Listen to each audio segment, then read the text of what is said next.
From Hollywood, it's time now for...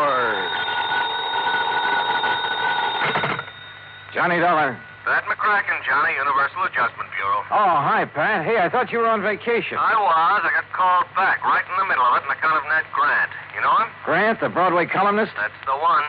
Well, what's he got to do with your vacation? He's heavily insured by one of the companies we represent, and right now he's taking his vacation. Well? Well, Ned has made a lot of enemies in his time. I know. I read his column. Yeah. And it looks like one of those enemies is trying to make Ned's vacation permanent. Savvy? I'll be right over, Pat.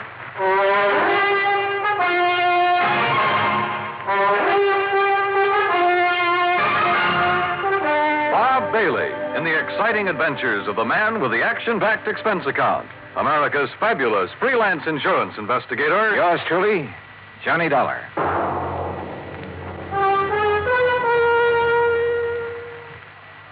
And now, Act One of yours truly, Johnny Dollar.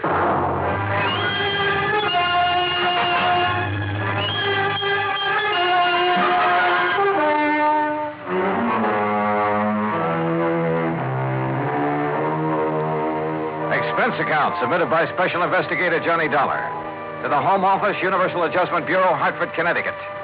Following is an account of expenses incurred during my investigation of the ideal vacation matter.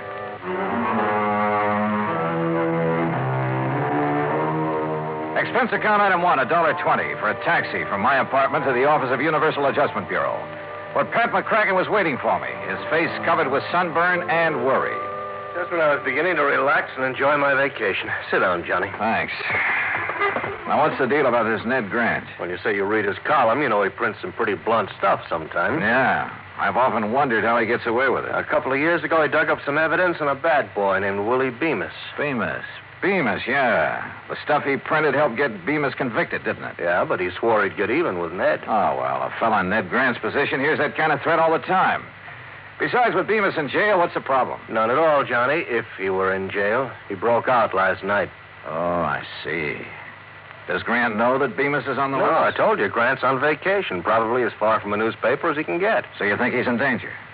Well, what would you think? Oh, but if Bemis has any sense, he's heading in some other direction as fast as he can. We can't afford to take the chance, Johnny. Well, look, Pat, I still don't see where I figure in this. Why not just arrange for police protection for Grant until Bemis gets picked up? Want to protect the guy, you got to find him first. Find him? Yeah.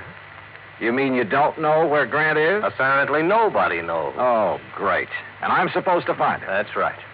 Oh, and do me a favor, huh? Like what? Find him before Willie Bemis does.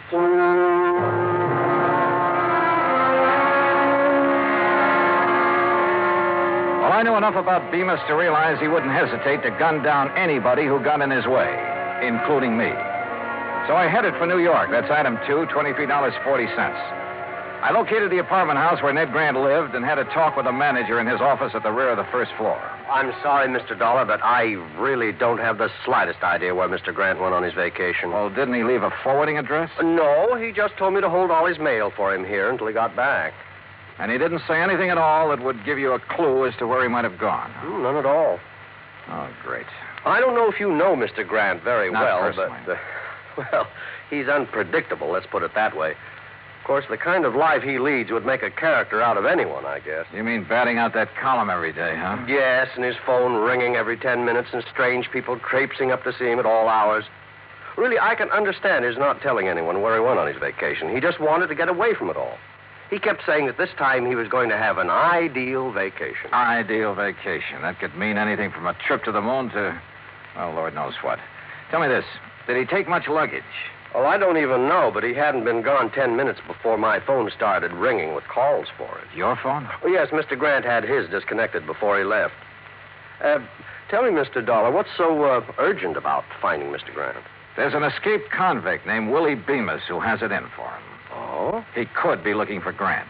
If so, I have to find Grant first. I see. Well, I wish I had more information for you. Oh, I tell you, you might try Miss Anthony. Huh? Possibly she could help you. Well, who's Miss Anthony? Doris Anthony, a close friend of Mr. Grant. Oh? Do you know where I can find her, where she lives? Well, as I understand it, she has a small apartment somewhere on East 73rd Street. Good, I'll find it. Thanks, Mr. Crothers. I walked outside and hailed a taxi. But then, just as I was about to step into it, I froze. Because I caught a glimpse of somebody walking quickly into the service entrance at the side. And there was just enough light to tell me it was none other than Willie Bemis. I headed back in fast and straight to the door of Crother's little office. The door of it was locked. Crothers, open up. Crothers. Okay, then I'll open it.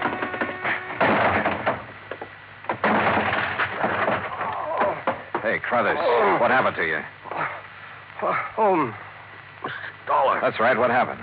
This man, right after you left, he came barging in. That was Willie Bemis. What did you tell him, Crothers? Only what I told you. And it looks like he and I are starting out even. Huh? But this is one race I don't want to end up in what you'd call a dead heat.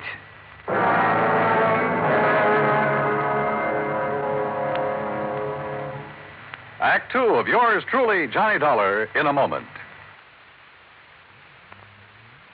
And now, Act 2 of yours truly, Johnny Dollar, and the ideal vacation matter. I looked up Doris Anthony's address on East 73rd and took a cab. That's item 3, $1.75 to her apartment. She was tall, rangy, dark hair. And somewhere along the line, I'd seen her before. But I couldn't remember where. Ned Grant? How would I know where he is? He isn't exactly the sort of guy that lets you in on his plan. Hey, listen, Doris, this may be the oldest line in the book, and I know it, but haven't I seen you somewhere before? Could be. I've been around a while. Like where? Oh, I used to sing in a couple clubs around town. That's where I met Ned. He liked me, so he helped me. In his column, that what you mean? Yeah, that's what I mean. His apartment manager says you're a very good friend of Ned's. He has a lot of girlfriends. My main claim to fame is I'm always handy. Well, look, Grant told the apartment manager he was going to take an ideal vacation. Any idea what that would mean? Or where? Sure. Wherever there are girls. What do you want him for? Somebody's out to get him. What do you mean? Who? Willie Bemis. That name mean anything to you? Bemis is in prison. He was. He's out now. What? When? You didn't know? I haven't read the papers today. Does that change your mind any about helping me find him? Look, really, I don't know where he is, honest. There is one thing that might help, though. Yeah, what? Well, a week or so ago, while I was out with Ned, he stopped into the travel agency. Davis, I think the agent's name was, on 51st Street, around there. Okay, I'll follow it up. Johnny, if Ned doesn't know, Bemis... Yeah. And if I don't get to him first, he's in for a real nasty surprise. There was still something about Doris that stuck in my mind, but I couldn't quite peg it. So I decided to do a little quick research on her. I dropped in to see an old friend who worked in one of the newspapers. We dug through a lot of clippings in the morgue. Doris had sung at half a dozen spots around town, and there were a lot of pictures on her. Then I came to one that rang a large-sized bell. It was a shot of her sitting at a nightclub table. And a man sitting there with her was Willie Bemis. I headed back to her apartment fast. But she was gone. The manager told me she'd left in a hurry and with a suitcase. Now I didn't know where I stood. If Doris was still friendly with Bemis, it could very well be that she knew where Grant was and was helping Willie Bemis find him. In that case, the lead she gave me on the travel agent was only a bum steer to throw me off the trail. But the way things stood, I didn't have anything else to go on at the moment, so I had to take a chance she'd been on the level. I headed for West 50th Street and the travel agent she told me about, a man named Davis. Ned Grant. Look, customers like him I can do without. What do you mean by that? Here, I'll show you. Here we are. A reservation at Nassau. Here's one in Bermuda. Oh, and here's one for the Virgin Islands. He had you make all those for him? Every one. That sort of thing doesn't make me very popular at those resorts, believe me. Well, it's a cinch he can't be at all those places. If you ask me, he's not at any of them. He's always doing that sort of thing. Well, that's a lot of help. Just the same, I'm going to call those places. Where's your phone? Right there on the desk. But I tell you...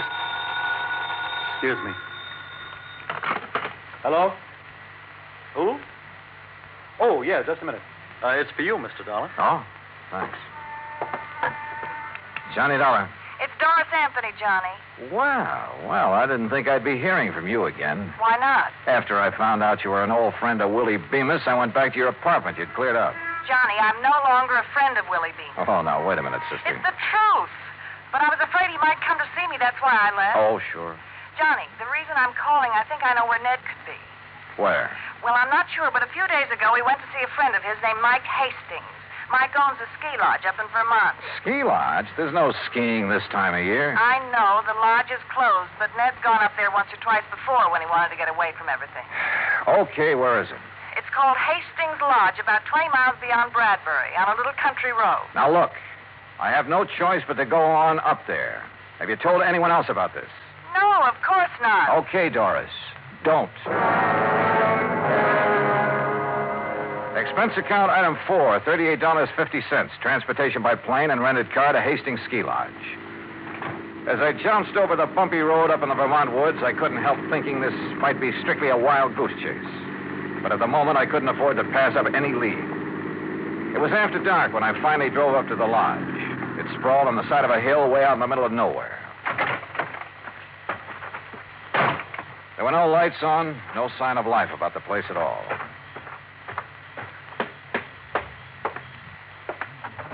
The door was unlocked. Inside, the room was pitch dark with all the curtains drawn. I couldn't find the light switch, but I had a real funny feeling. Like maybe there was somebody else in the room with me. Grant? Grant? Sorry, buddy. You got the wrong party. Bemis. That's right. Willie Bemis. Just hold it right where you are, boy. How'd you find out about this place? What difference does it make? Yeah, I guess you got a point there. Except I have a nasty little idea who might have tipped you off. Well, where's Ned Grant? He hasn't shown up yet. So what happens now? So I'll wait for him. What about me? I'll give you 3 guesses about you, but I figure you're only going to need one of them.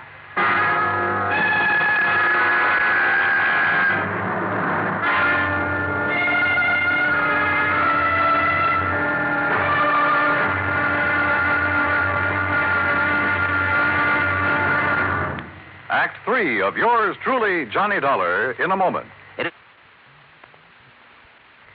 And now, Act 3 of yours truly, Johnny Dollar, and the ideal vacation matter.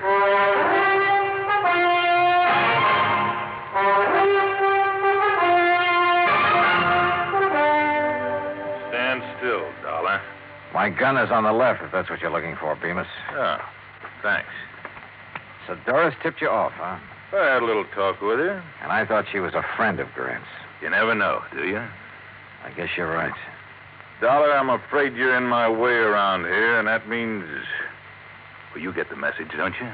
Yeah, I get the message. You see, you made just one mistake. What's that? You should have stayed at home. Yeah, I should have stayed at home, all right. And if it weren't for Ned Grant, I could have. And then it hit me. Sure. Suddenly I knew what the ideal vacation meant for that crazy Broadway columnist. The answer had been right under my nose from the start. Yeah, I'd finally figured out where Grant was. But it wasn't doing me much good. I had to get out of here, and at the moment, my chances didn't look too good. You know, Dollar, you got a very funny look on your face. Have I? Yeah, like something just rang a bell with you. Oh, sorry, Bemis. It's just my normal delirious expression. Okay, funny boy. Play it your way. Over against the wall. Move. Hold it. Listen. There's a car outside. Friend of yours? I don't know. I'm not taking any chances. Now, you answer the door, Dollar. I'll be right behind it, and this gun will be staring at your back. It could be Ned Grant who'd driven up, in which case I'd have to warn him somehow. Or it could be somebody else, in which case I had to grab their car and get out of here. One thing sure, whoever it was, I had to move fast.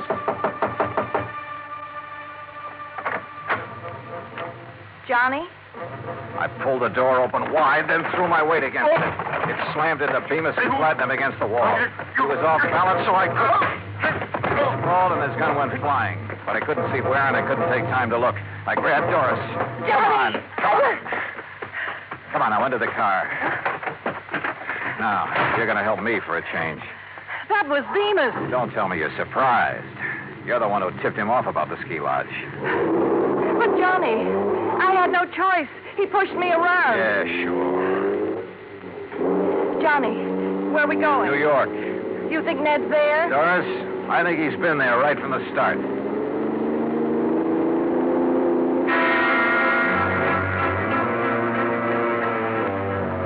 We stopped at the nearest town to call the sheriff. I wanted his boys to try and intercept Bemis. He was a cinch to be following us by now. Then we headed for the city. The sun was rising when we pulled up at Grant's apartment house.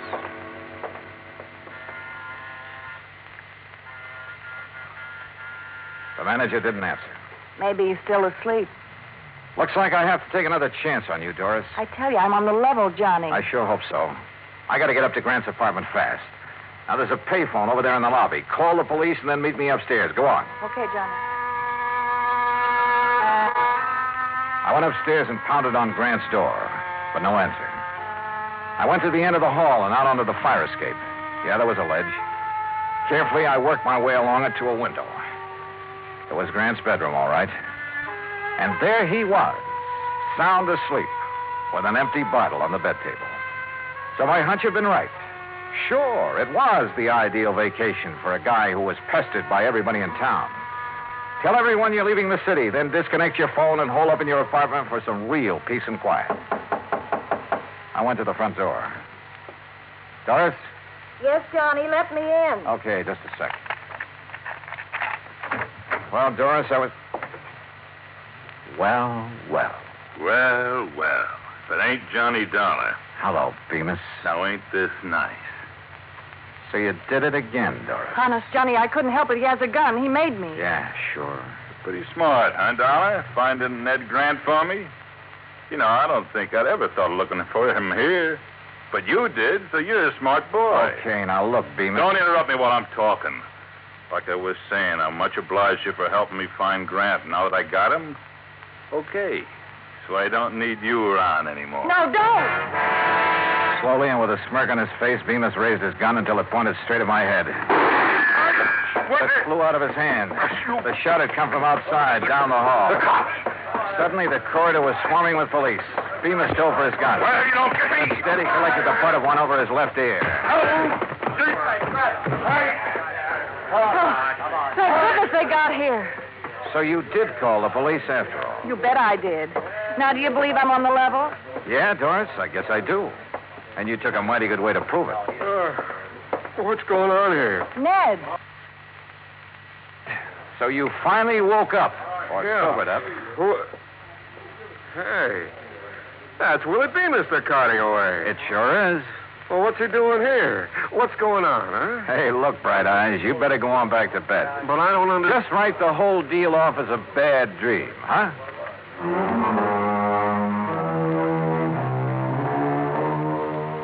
Expense account total $115.25. And look, the next time you send me out to protect a guy, don't pick one who's going to sleep all the way through the deal, huh? I don't know, it kind of takes the sport out of it. And, Pat, since I didn't find a man who ran away for you, on account of he never really ran away, well, how about sending my fee on this one to the community chest? Yours truly, Johnny Dollar.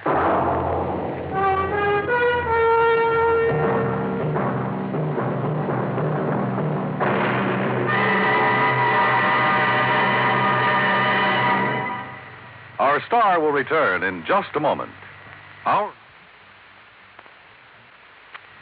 And now, here is our star to tell you about next week's story. Next week, an old racket comes to light and nearly cost me my life. Join us, won't you? Yours truly, Johnny Dollar.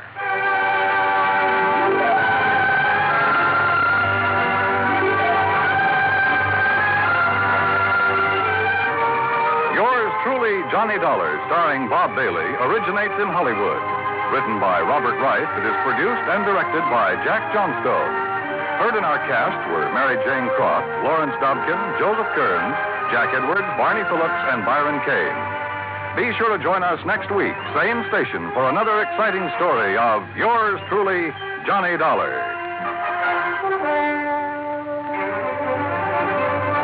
This is Dan Cubberly speaking.